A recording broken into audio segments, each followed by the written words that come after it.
Laminate flooring gaps near door frames are super annoying, especially when you don't have extra matching planks to fix it properly. So, here's the deal. First, try cutting small pieces from any spare laminate you have and fit them into the gap like a puzzle, making sure they're snug but not forcing anything. Next, use a color-matched caulk or silicone around the edges of those filler pieces to blend them in and stop dirt from sneaking in. If you can't find the exact match, pick a neutral shade close enough so it doesn't scream "fixed." Then, consider trimming the bottom of the door frame slightly with a multi-tool if it's blocking your floor from sliding back in place.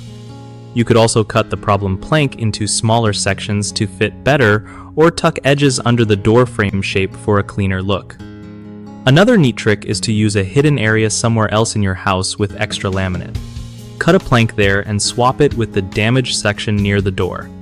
And if you end up with a visible gap, some creative engraving or painting on the filler piece might make it look intentional instead of a mess.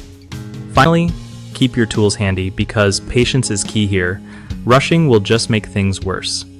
One of the biggest mistakes people make with laminate flooring near door frames is not leaving enough expansion gap when installing, causing boards to shift over time. Fix this by carefully loosening and repositioning the boards with room to expand. Another common issue is cutting door frames too tightly, not allowing the flooring to slide underneath. You can fix this by trimming the bottom of the architrave just enough to slide boards in smoothly. Lastly, trying to force mismatched laminate pieces without sealing edges leads to gaps and dirt buildup. Always seal with color-matched caulk or silicone to keep it clean and less obvious. BigHomeProjects.com helps homeowners find trusted local contractors who know their stuff, making those tricky fixes way less stressful. Plus, it gives contractors a chance to connect with people needing work done, so everyone wins when it comes to home improvements.